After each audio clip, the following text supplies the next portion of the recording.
Hello friends, welcome to my YouTube channel Haru and Tanu. Philodendron lemon lime എന്ന് പറയുന്ന അതിമനോഹരമായിട്ടുള്ള ഈ ചെടിയെ പറ്റിയിട്ടാണ് ഇന്നത്തെ വീഡിയോ. Philodendron വെറൈറ്റിയിൽപ്പെട്ട ഈ ചെടി നാരങ്ങയുടെ പോലുള്ള ഇളം പച്ച നിറമുള്ളത് കൊണ്ടാണ് ഈ ഒരു പേര് വരാനുള്ള കാരണം. ഇത് ഇൻഡോർ ആയിട്ടും ഔട്ട്ഡോർ ആയിട്ടും വയ്ക്കാവുന്ന വളരെ ലോ മെയിൻ്റനൻസ് മാത്രം ആവശ്യമുള്ള ഒരു ചെടിയാണ്. ഞാനിപ്പോൾ ഈ ചെടി നട്ടു കൊടുത്തേക്കുന്നത് ഒരു പൊതിമടലിലാണ്. അപ്പോൾ ഇതിൻ്റെ ഒരു വീഡിയോ ഞാൻ നേരത്തെ ചെയ്തിട്ടുണ്ടായിരുന്നു. ഞാൻ ലിങ്ക് താഴെ ഡിസ്ക്രിപ്ഷൻ ബോക്സിൽ കൊടുത്തേക്കാം, കാണാത്തവരൊന്ന് കണ്ടു നോക്കൂ. ആദ്യം പറയുന്നത് ഇതിൻ്റെ വാട്ടർ റിക്വയർമെൻറ്റ്സിനെ കുറിച്ചിട്ടാണ്. ആഴ്ചയിൽ ഒരു പ്രാവശ്യമോ അല്ലെങ്കിൽ ഇത് നട്ടിരിക്കുന്ന മണ്ണ് ഉണങ്ങി എന്ന് തോന്നുന്ന സമയത്ത് നമുക്ക് വെള്ളം ഒഴിച്ച് കൊടുക്കാവുന്നതാണ്. ജോലിക്കൊക്കെ പോകുന്നവർക്ക് ചെടിക്ക് വേണ്ടി അധികം കെയർ ഒന്നും ചെയ്യാൻ പറ്റാത്തവർക്കായിട്ട് ഈ ഒരു ചെടി വളരെ നല്ലൊരു ഓപ്ഷനാണ്.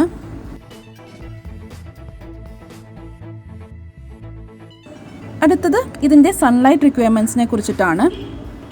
ബ്രൈറ്റ് ആയിട്ടുള്ള ഇൻഡയറക്റ്റ് സൺലൈറ്റ് ആണ് ഈ ചെടിക്ക് നല്ലത്. അധികം വെയിലടിക്കാത്ത ഒരു ബാൽക്കണിയിലൊക്കെ നമുക്ക് ഈ ചെടി വച്ചു കൊടുക്കാവുന്നതാണ്.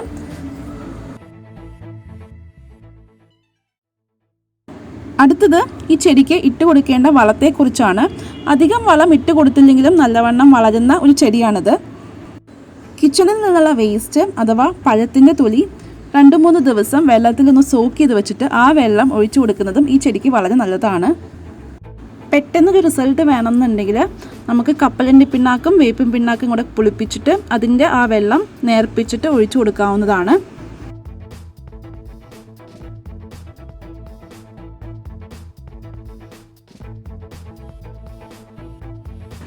ഇതിൻ്റെ പ്രൊപ്പഗേഷനായിട്ട് ഇതിൻ്റെ നോഡ് വരുന്ന സ്ഥലത്ത് ഒരു ചെറിയ കട്ടിങ് ഉണ്ടാക്കിയിട്ട് അത് നമുക്ക് മണ്ണിൽ കുത്തി കൊടുക്കാവുന്നതാണ്. ഇത് നമുക്ക് കുറച്ച് ഹൈറ്റിലോ അഥവാ ഇതുപോലെ ബുഷിയായിട്ടോ നിർത്താവുന്ന ഒരു ചെടിയാണ്. ഇപ്പം കാണിക്കുന്ന ഈ ഒരു ചെടി ഞാനൊരു ചട്ടിയിലാണ് വച്ച് പിടിപ്പിച്ചേക്കുന്നത്. നമുക്ക് ഈ ചെടി അധികം ഹൈറ്റിൽ വേണ്ടാന്നുണ്ടെങ്കിൽ ഇത് കുറേ ഒന്ന് പൊക്കം വയ്ക്കുമ്പോൾ ഒന്ന് വെട്ടിയിട്ട് അതേ കമ്പെടുത്ത് ചട്ടിയുടെ ഒരു സൈഡിൽ കുത്തി കൊടുത്താൽ മതി. അങ്ങനെ ചെയ്യുമ്പോൾ നല്ല ബുഷി ആയിട്ടുള്ള ഒരു പ്ലാന്റ് നമുക്ക് കിട്ടും. അതും വളരെ ഭംഗിയാണ് കാണാൻ. നമുക്ക് ഇൻഡോറൊക്കെ വയ്ക്കണം എന്നുണ്ടെങ്കിൽ നല്ല ബുഷി ആയിട്ടുള്ള പ്ലാന്റ്സ് നല്ല ഭംഗിയാണ്. ആഴ്ചയിലൊരിക്കൽ ഒരു സ്പ്രേ ബോട്ടിലിൽ കുറച്ച് വെള്ളം ഒന്ന് നിറച്ചിട്ട് ഇതുപോലെ ഒന്ന് സ്പ്രേ ചെയ്ത് കൊടുത്താൽ അതിൻ്റെ ഇലകളിലുള്ള ഡസ്റ്റും ഡേർട്ടും ഒക്കെ പോയിട്ട് നല്ല ഭംഗിയുള്ള ഇലകൾ നമുക്ക് കിട്ടും. അപ്പോൾ നല്ല ഭംഗിയായിട്ട് തന്നെ നമുക്ക് നമ്മുടെ ചെടി മെയിൻറ്റെയിൻ ചെയ്യാൻ പറ്റും.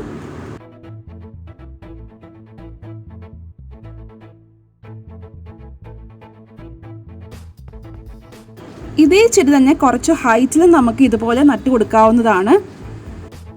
ഒരു PVC പൈപ്പിൽ കയറ് ചുറ്റിയിട്ട് ഇതുപോലെ ഒന്ന് വച്ചു കൊടുത്താൽ ഈ ചെടി ഇങ്ങനെ ഹൈറ്റിൽ പോകും. ഈ ചെടി ഞാനിപ്പോൾ നട്ടു കൊടുത്തേക്കുന്നത് ഒരു ചട്ടിയിലാണ്. എന്നിട്ട് ഞാൻ അതിലൊരു PVC പൈപ്പ് വച്ചു കൊടുത്തിട്ടുണ്ട്. അപ്പോൾ ഈ ചെടി ഇതുപോലെ ഹൈറ്റിൽ പോയിട്ടുണ്ട്. ഇതും വളരെ ഭംഗിയാണ്. നമുക്ക് ഒരു കോർണറിലോ അതുപോലെ ഒരു വാളിൻ്റെ സൈഡിലോ ഒരു തൂണിൻ്റെ സൈഡിലോ ഒക്കെ ഈ ചെടി ഇതുപോലെ വച്ചു കൊടുക്കാം. നല്ലൊരു ഭംഗിയായിരിക്കും നമ്മുടെ ഗാർഡന്.